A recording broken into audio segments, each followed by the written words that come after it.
So changing the alternator, and this 2014 Chevy Cruze 1.4 liter. The alternator is around here. So first thing you have to do is connect the battery terminals.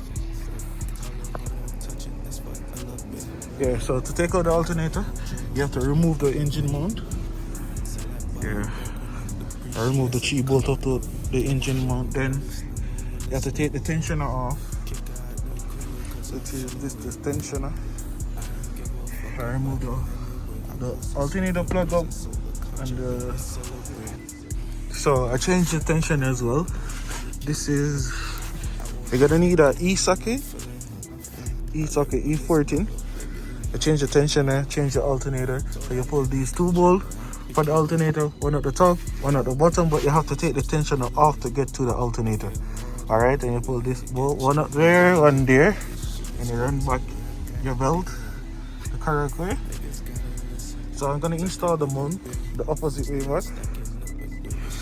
Yeah, after putting the base part of the mount, the 3 15 bolt, one here, one there, one at the bottom.